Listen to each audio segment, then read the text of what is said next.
오늘 할 내용은 교재는 12장 비료의 성분과 분류와 성질 편인데요.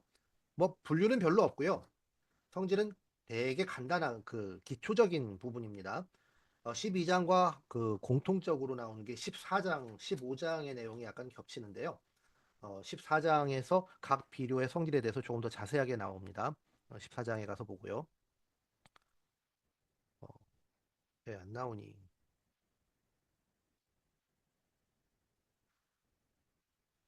뭐 비료의 성질에서 얘기할 건 별로 없는 것 같아요. 잠깐 그냥 쭉 보겠습니다.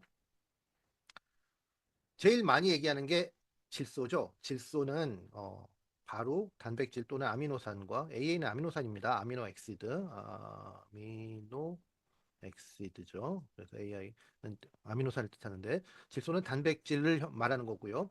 단백질의 대척점에 서 있는 건 칼륨과 칼슘이에요. 특히 우리가 식물을 태우면, 재를 만들면 재의 가장 많은 함량이 가리 또는 칼륨이라고 했죠.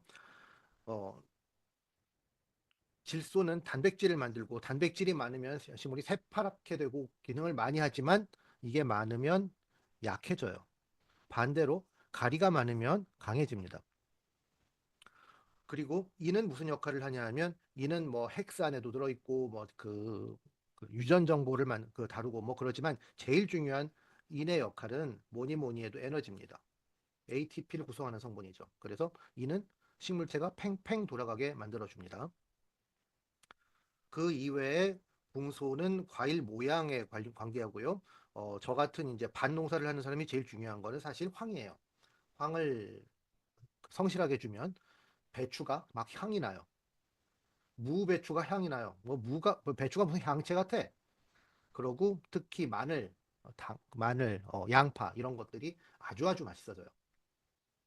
그런 것들이 이제 비료의 주성분 중에 다량 원소에 해당하는 거고요. 이따가 요것도 좀 나오는데요. 복합 비료라는 게 있어요. 복합 비료의 숫자 뭐 21, 17, 17 요렇게 써 있는 거는 질소, 인산, 가리의 함량을 말하는 겁니다. 그런데 그 뒤에 두 가지 숫자가 더 써 있는 게 있어요. 그건 마그네슘하고 붕소를 뜻한다고 해요. 그리고 혹시 황이 섞여 있는 건 황은 이 위에 그러니까 요 위에 포장지 위에 요렇게 해가지고 황 얼마 요렇게 쓰인다고 합니다. 이번 장에서는 주로 이제 NPK, 그 칼슘, 마그네슘까지가 주로 해당 사항이 되겠습니다. 다 여러분이 다 한 번씩 들어봤던 걸 이제 계속 반복할 거예요. 그러니까 이제 편안하게 들으시면 됩니다. 흡수 형태는 암모늄태 또는 질산태죠. 그러고 이제 여러 가지 태의 그 질소 비료 형태가 있는데 이 중에 기억하셔야 되는 건 암모늄태 질소가 있어요. 암모늄태 질소는 뭐뭐 암모늄. 암모늄은 이렇게 해서 NH4죠. 그래서 이렇게 뭐뭐 암모늄, 황산 암모늄, 질산 암모늄 뭐 이렇게 암모늄이 들어가는 걸 암모늄태라고 하고요. 질산태 질소는 우리나라에 별로 없다가 이게 왜 없냐 하면 가령 KNO3 같은 거는 폭탄 제조의 원료가 된다고 해요. 우리나라는 폭탄을 제조하면 특별히 안 되는 나라잖아요. 그래서 별로 없다가 그러니까 강의에는 없다 아까지만 나오는데 있습니다. 어디에 있냐 하면 양액 재배할 때 양액 재배 뭔지 아시죠? 수경 재배. 수경 재배하는 양액에는 질산 비료를 요소를 안 쓰고 질산태 질소를 써요. 그래서 양액 재배 잘 보시면 질산들이 엄청 많이 들어있는 걸 볼 수 있습니다. 그리고 세 번째로 아미드 태질소 이게 제일 많아요. 우리나라에서 제일 많이 쓰는 건 무엇인가? 요거는 이제 그 자격 시험 같은 데 날 수 있는 문제인데 아미드 태질소는 요소입니다. 시아나미드 질소는 그 석회질소 이런 것들이 있는데 우리나라에서 아주 소량이라고 하고요. 기타 유기질소는 뭔지 아시죠? 퇴비입니다. 요소 비료에 함유된 질소는 어떤 형태인가? 아미드태. 자, 그런데 자, 요거 보세요. 요거 때문에 준비했는데 여기에 질산태는 이제 뭔지 아시고 암모늄태는 뭐 암모늄 이렇게 부르는 거니까 알겠는데 아민태는 뭘까요? 이런 게 있을까요? 아민태로 가장 여러분이 어, 잘 아시는 물질이 하나 있어요. 도파민입니다. 아민테 질소는 사실 그 질소를 이용할 수 있는 건 아니고요. 아미드테랑 어떻게 다르냐 하면 아미드테는 아이고 꼭 이런다니까. 아미드테는 분자적으로 보자면 CO 다음에 N이 붙은 거예요. 이렇게 COOH 이렇게 나가는 게 뭐냐면 카복실기죠. 카복실기에서 여기에다가 N이 치환된 게 아미드입니다. 그런데 아미는 뭐냐면 그냥 어, 유기 유기 분자 뒤에다가 NH2 이렇게 붙은 거예요. 이거 좀 다르죠. 꼭 CO가 앞에 있고 NH가 붙으면 아미드가 돼요. 이런 아미드의 가장 기본적인 형태가 뭐냐? 바로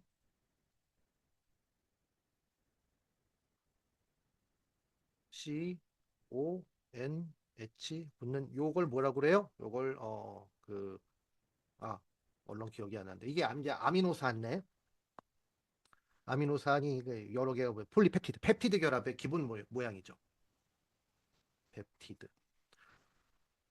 요게 여기에서 요게 H가 하나만 더 붙으면 바로 아미드 대질소가 되는 거예요. 요 분자 구조는 여러분이 좀 알아두시면 아미드와 아민을 서로 구분할 수 있는 게 될 겁니다. 지난 시간에 나왔던 그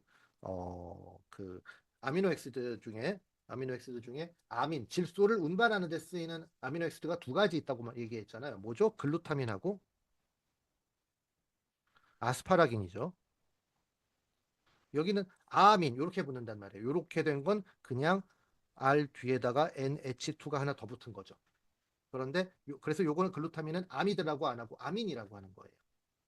그걸 구분하실 수 있으면 좋겠습니다. 요건 그냥 어, 어, 그 여러분이 좀 더 뭐죠? 심화학습 정도 생각하시면 되겠고요. 인산은 유기태인산과 무기태인산이 있다. 뭐 이 정도는 아시겠죠? 유기태인산은 그러니까 퇴비죠, 퇴비, 유기질비료. 그런데 무기태인산은 세 가지가 있어요. 세 가지는 뭐냐면 무엇에 녹느냐로 구분을 합니다. 뭐 무엇에 녹느냐가 뭐 그렇게 중요해 하지만 시험에는 나옵니다. 볼까요? 물에 녹는 정도가 가장 낮은 비료는 용성인비. 구용성, 구연산에 용해되는 비료는 용성인비. 어차피 답은 다 구용성, 용성인비네요. 왜냐하면 용성인비가 비효가 좋아요. 그런데 일반적으로 수용성, 가용성, 구용성은 이렇게 되면 얘가 물에 더 잘 녹고 얘가 더 효과가 빨리 나타나거든요. 수용성 쪽이. 그런데 그 비효는 구용성이 좋다는 거. 그래서 시험은 용성인비, 구용성 하나 더하면 여기에 포함된 원소가 좀 다른 게 있습니다. 그래서 용성인비는 시험에 잘 나니까 교재에서 용성인비를 보시면 거기에 해당하는 걸 좀 눈여겨 보시기 바랍니다.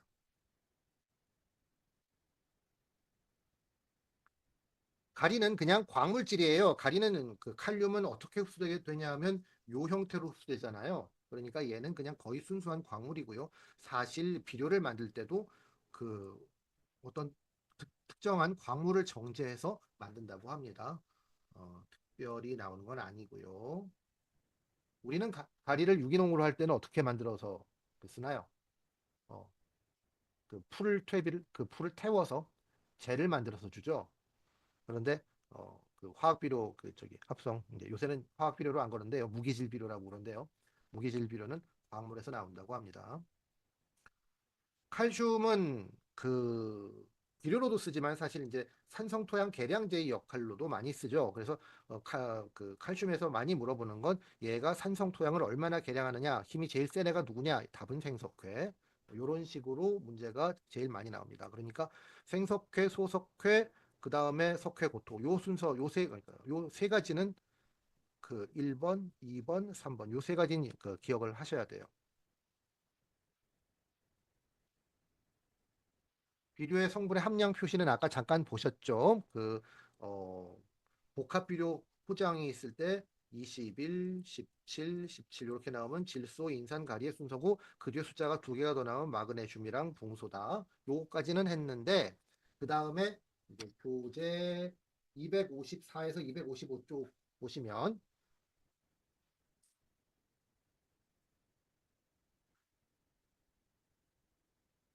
거기 뭐라고 계산이 좀 나와요. 요 계산이 제 기억에 시험에 난 적은 없습니다만 뒤에 연습 문제 두 꼭지가 나오기 때문에 잠깐만 좀 살펴보도록 하겠습니다. 자, 21, 17, 17이라고 치고 이 그 질소 인산 가리는 질소는 질소로 하는데요. 인산은 P2O4O5라는 어, 놈으로를 기준으로 한대요. 그러니까 이 중에 그 인산이 얼마가 있어요라고 하는 건 인산이 얘가 얼마 있어요라는 뜻이래요. 그리고 가리는 K2O래요. K2O가 얼마 있어요 이런 뜻이에요. 그런데 실제로 인산이 얼마가 있냐면 요 분자량하고 인산의 원자량을 그 대비해서 우리가 계산을 해야 되기 때문에 어, 실제로 있는 건 실제로 있는 인의 양은 P2O4의 양, 뭐 가령 뭐 얘가 20kg라고 하면 17%가 있으면 얼마겠어요? 3.4kg겠죠. 3.4kg에다가 0.436을 곱하면은 얼마가 나온다. 요게 실제로 있는 인의 양이라고 합니다. 이따가 계산식을 한번 해보도록 할게요. 이것도 걱정하실 필요 없는 게 요거가 그 기출에 나온 적은 없었던 것 같아요. 자, 비료의 분류는 무엇을 기준으로 해서 분류하느냐에 따라서 여러 가지로 나눌 수 있는데 이 중에서 특별히 가장 우리에게 첨예한 문제는 반응입니다. 반응. 산성 비료, 중성 비료, 염기성 비료를 화학적으로 나누든지 또는 생리적으로. 화학적으로 나누는 건 얘를 물에 녹여가지고서는 pH를 딱 꽂아보면은 기계에 나오는 pH가 산성이냐 염기성이냐 요 문제인데 그렇게 해서 중성이더라도 땅에 들어가면 산성으로 작용하는 놈이 있고 산성인데 중성으로 작용하는 놈이 있고 뭐 그렇다는 얘기예요. 그래서 요 문제가 가장 시험에 많이 나옵니다. 비료의 반응을 봅시다. 그래서 자, 요 부분은 교재 256, 257쪽인데 요 부분에다가는 꼬표를 하고 여러분이 달달달 외우셔야 됩니다. 외우셔야 되는데 그중에 꼭 알아두셔야 되는 비료를 꼭꼭 찍어 드릴게요. 첫 번째, 화학적 반응은 얘기한 대로 이 비료를 물에다 녹여가지고선 폐하를 찍어보면 나오는 그냥 순수한 화학적인 그 산염기성이죠. 산성 비료로 가장 유명한 거는 황산암모늄이에요.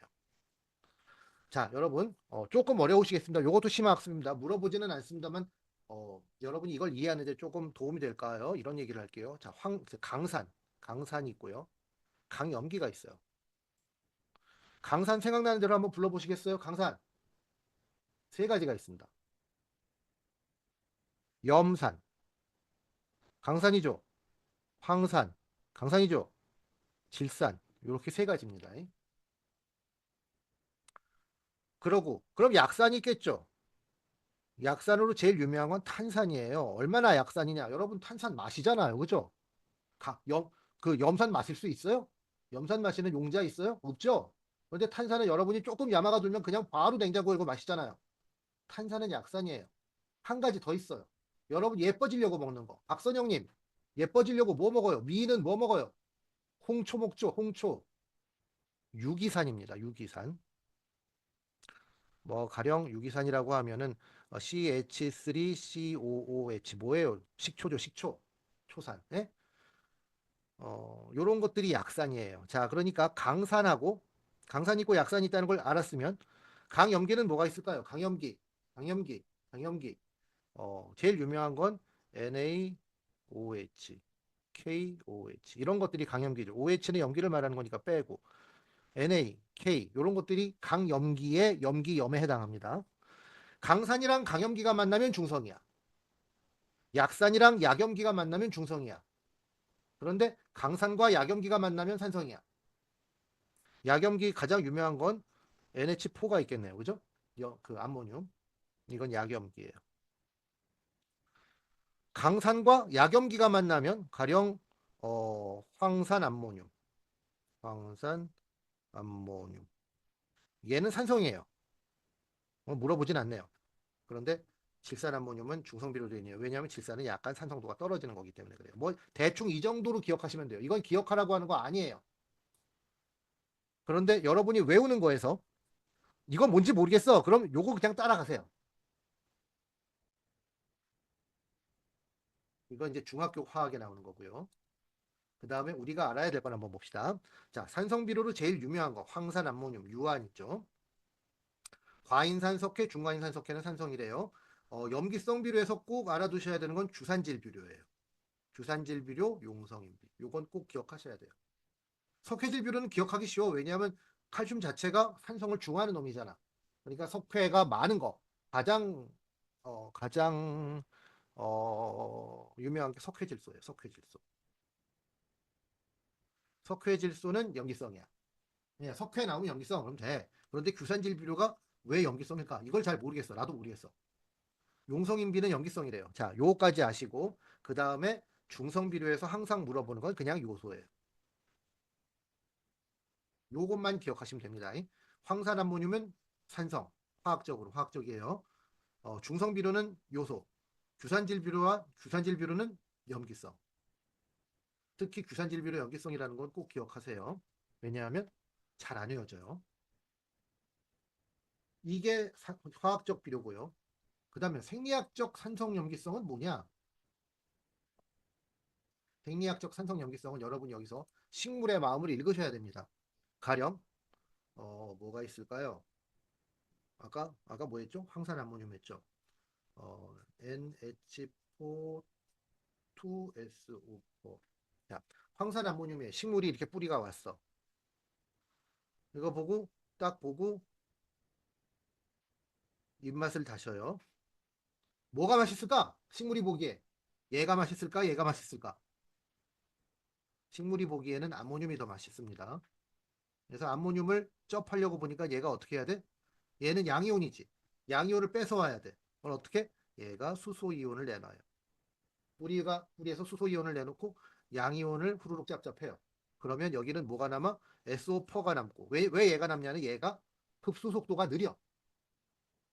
그러니까 그 산에 거시기가 남고 또 산을 내놨네. 그러니까 이 근처 흙은 산성이 돼요. 즉 식물 때문에 생기는 산성이 더 강하게 되는 게 생리적 산성 염기성이에요. 생, 그 생리적 산성 염기성에서 가장 많이 물어보는 게 또 황산암모늄입니다. 잠깐 쉬겠습니다. 네, 이제 오게요. 어허, 어허,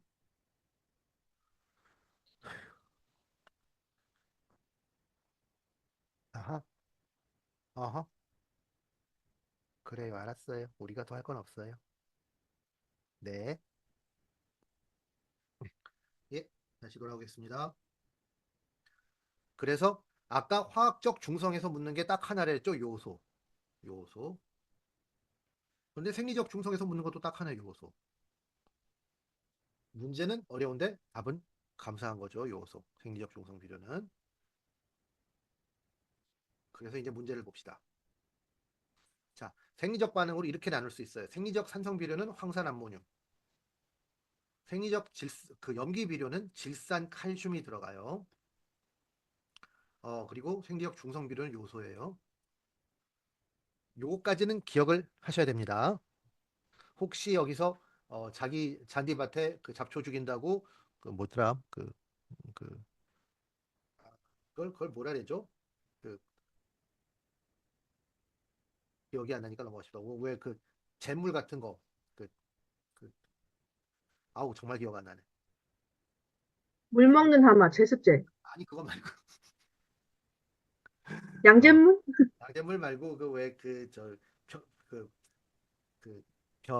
왕겨 태운 그 물이 뭐더라? 그게 기억이 안 나네. 그게 기억이 안 나네. 양잿물 태울 때 나오는 물 있잖아요. 그러니까 양잿물 태우니까 왕겨 태울 때 나오는 물이 있어요. 그거 팔기도 하는데 나도 한번 사서 뿌려봤거든. 그거는 염기성이에요.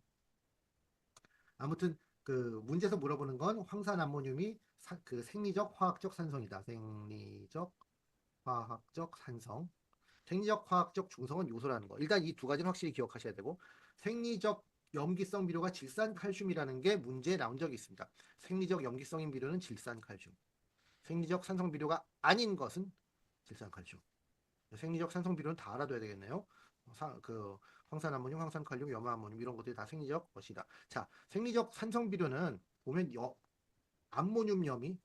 암모늄염이 좀 많습니다. 그런데 그 질산 암모늄이 생리적 중성이기 때문에 여러분 헷갈리실 수 있어서 그런 식으로 외우지 마시고요.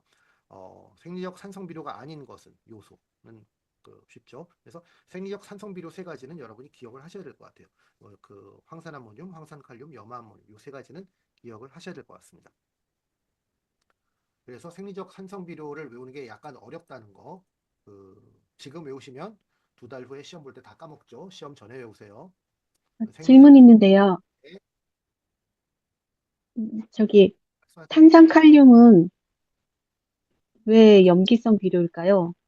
어, 식물 입장에서 보면 칼륨을 더 좋아하니까 그거 가져가면 탄산은 약산이니까 남아야 되는 거 아니에요? 그럼 그 산성이 돼야 되는 거 아닌가요? 칼륨을 먼저 흡수할 것 같은데 그 네. 과정은 저도 잘 모르겠네요. 찾아보고 있으면 알려드릴게요. 네. 그런데 저도 이제 이거 아유 영 기억이 안 나는데 이거 그거거든요. 그 뭐 태운 다음에 나오는 그물. 그게 강한 염기라는 말은 나도 들어봤어요. 어, 이렇게 생각이 안 날 수가 있나. 요 생각이 안 나는 게 그 인지장애의 기본이라고 합니다. 자, 비료의 물리적 성질은 이제 흡습성이 가끔 시험에 나옵니다. 흡습성은 뭐냐면 어, 여러분 그 중학교나 고등학교 화학 시간에 이렇게 어떤 그 물질을 그냥 바깥에 내놓으면 얘가 나중에 물이 맺히는 걸 본 적이 있나요? 대표적인 게 요소가 그렇거든요. 요소는 바깥에 꺼내놓으면 그냥 지가 그 습기를 빨아들여 가지고 그 물이 맺혀버려요. 그걸 조해성이라고 하는데 조해성. 조해성이 가장 강한 게 질산 암모늄이라고 하는데요. 이제 그 NaOH 이게 뭐죠? 수산화나트륨이죠. 수산화나트륨 같은 거 끓여놓으면 금방 그렇게 돼요. 그런 흡수성이 가장 강한 게 질산 암모늄이라고 하는데요. 시험에는 흡수성이 없는 게 제일 시험에 많이 났어요. 황산칼륨입니다. 왜 그런지는 잘 모르겠으니까 여러분이 나중에 아마 그냥 외우셔야 될 것 같습니다. 분상 입장에서 그냥 한번 읽어보시면 금방 아실 수 있는 내용이고요. 내용은 얼마 없죠. 그런데 문제가 많아요. 자, 질소의 흡수 형태 두 가지 뭐였죠? 질산과 암모늄이 있죠. 요거는 요런 식으로 쓰실 수 있었으면 좋겠습니다. 두 번째, 아미드테가 함유된 질소 비료는 요소인데요. 요소는 화학식도 쓰실 수 있으면 좋겠습니다. NH2CO NH2 요렇게 좀 쓰실 수 있으면 좋겠어요. 요소까지는.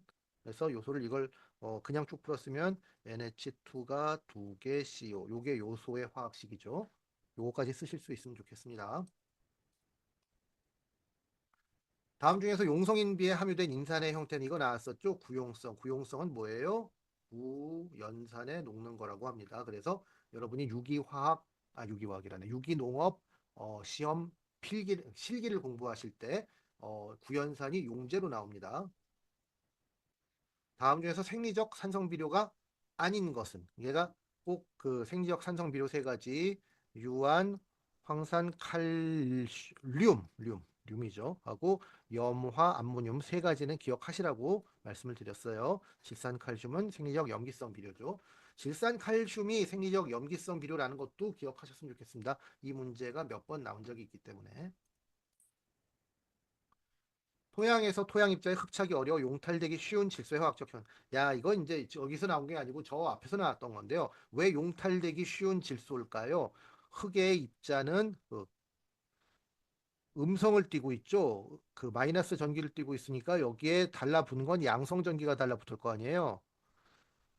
그리고 음성 전기는 이 양성 전기가 많을 때 2차적으로 여기에 달라붙는단 말이에요. 그러니까 음성 전기는 상대적으로 용탈이 쉽죠. 암모니아 태질소는 NH4 양성이죠.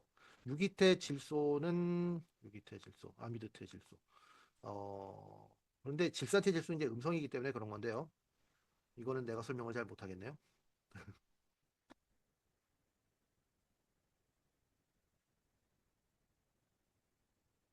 현재 우리나라에서 가장 많이 는 질소질 비료는 그 요소입니다. 우리나라에 특히 논에 많이 써요. 왜 논에 쓰느냐? 벼가 흡수하는 주된 질소가 그 암모늄 퇴질소를 많이 흡수하기 때문에 아미드 퇴질소를 씁니다. 그 요소를 많이 씁니다. 요소는 아미드 퇴질소죠. 규산질 비료는 그 화학적 염기성이라고 그랬잖아요. 이것들을 다 알아야 되는데 이 중에서 규산질 비료는 꼭 기억을 하셔야 된다고 제가 말씀을 드렸어요. 다 외울 수는 없죠. 대표 선수만 해보세요. 다음 중 생리적, 화학적 생리적 중성 비료는 이 문제는 뭐 굉장히 여러 번 나왔습니다. 요소 쉽고요. 석회질 비료 중 알칼리도가 가장 강한 것은 이제 알칼리도 또는 석회분이라고 하는데요. 제일 강한 건 뭐였죠? 생석회죠. 생석회에다가 물을 가해서 소화시킨 게 소석회예요. 그 다음 석회고토. 고토는 뭐죠? 얘는 붕소죠. 아, 붕소인가? 마그네슘, 마그네슘.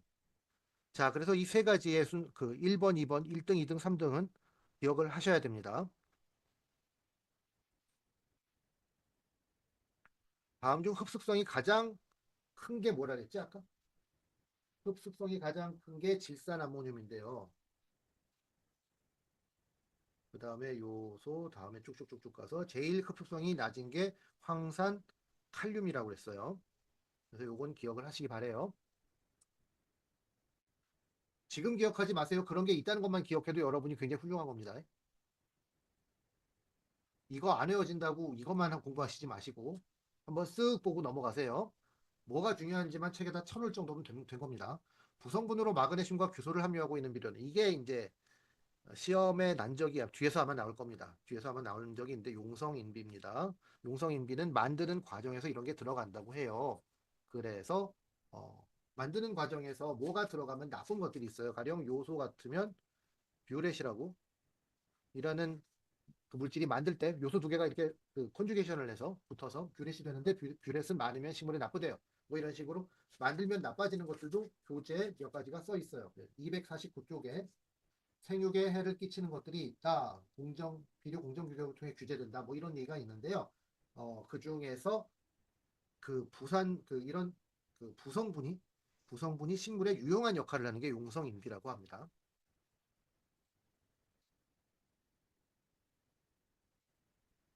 자, 계산 문제가 나왔습니다. 이게 이제 여러분이 보시기에 좀 어려운데 그냥 한번 쓱 보도록 하겠습니다. 질소가 N의 함량으로 21. 자, 21, 17, 17이니까 얘가 비료 푸대는 어떻게 써 있겠어요? 21, 17, 17이라는 복합 비료인 거죠. 그러면 21은 질소고 17은 인이고 17은 칼이다. 이렇게 이제 여러분이 아시면 되는데 얘가 복합비료 20kg짜리 포대라고 했죠. 그러니까 20kg짜리 포대에 인이 T2O5 형태로 있는 거죠. 아, 17% 있으니까 20kg 곱하기 17%면 3,400g이 나옵니다. 요까지는 아시겠죠? 그럼 이 3,400g 중에 진짜 인은 얼마? 진짜 인은 얼마? 이런 문제입니다.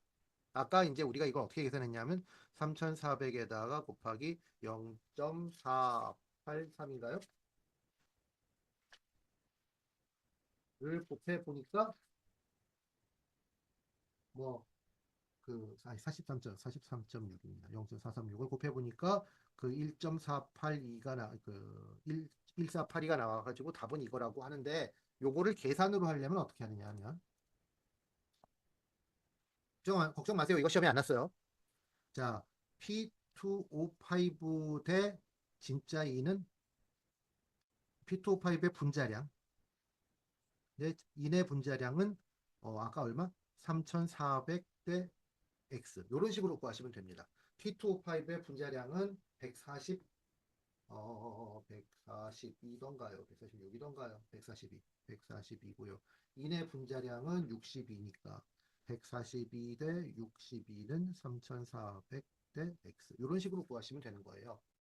구하면 되는데 그 과정이 교재 254페이지에 나와 있고요. 문제 자체는 어렵지 않으니까 나중에 한번 해보시는데 이게 어렵다 그러면은 아까 우리가 했던 거 있잖아요. 이걸 외우시는 분은 아마 없으시기를 바래요. 요거 P는 P2O5 곱하기 0.436이고 가리는 그 K2O 곱하기 0.83이라는 이런 식으로 구하셔도 훨씬 빨리 계산할 수 있는데 이걸 어떻게 외우냐고. 그러면은 P2O5의 분자량은 어떻게 외우냐고. 못해요. 그러니까 너무 걱정하지 마시고 이건 그냥 한번 이런 식으로 훑어보고 지나가세요. 어, 시험에 나오시면 그냥 틀리세요. 한 문제 틀려서 여러분의 인생이 망가지지 않습니다. 이거 하느라고 너무 애쓰지 마세요. 근데 알려드릴 문제가 하나 있는데 그 다음 문제가 답이 잘못됐어요. 4입니다. 요겁니다. 그러니까 혹시 그 제가 올려드린 그 강의로 그 제가 올려드린 강의 자료 보신 분은 요거 바꿔놓으시고요. 나머지는 그냥 한번 쭉 읽어보시고 지나가는 그러니까 254, 255에 대한 연습 문제 정도로 생각하시면 되겠습니다. 방송 강의 연습 문제로 나온 거 보겠습니다. 자, 질소의 중요 흡수 형태 두 가지. 이거 자꾸 나오죠. 꼭 기억하시란 얘기예요. 지포. 용성인비에 함유된 임상의 형태는 구용성. 자, 이것도 여러 번 나오죠. 용성인비는 시험에 한 번 정도는 나올 겁니다. 생리적 산성비료가 아닌 것은 생리적 산성비료 세 가지를 외우라는 얘기죠. 황산암모늄, 그 황산칼륨, 염화암모늄 요 세 가지는 생리적 산성비료입니다. 그런데 암모늄이 붙는 것 중에 생리적 중성비료가 하나 있어요. 질산암모늄입니다. 그러니까 기억을 꼭 그 하실 때 한번 체크해 보시고요. 진산 칼슘은 염기성입니다. 염기성의 대표 선수로 그 생리적 염기성의 대표 선수로 그 질산 칼슘을 꼭 기억하시기 바랍니다.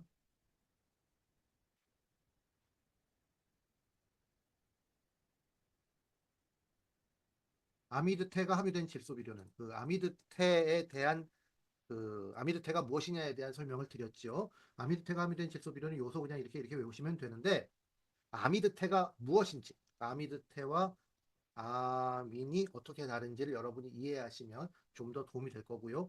요소는 제가 화학식 또 화학 구조까지 N, H, N, H 요 화학 구조까지 꼭 기억을 하시길 바란다고 제가 말씀을 드렸어요.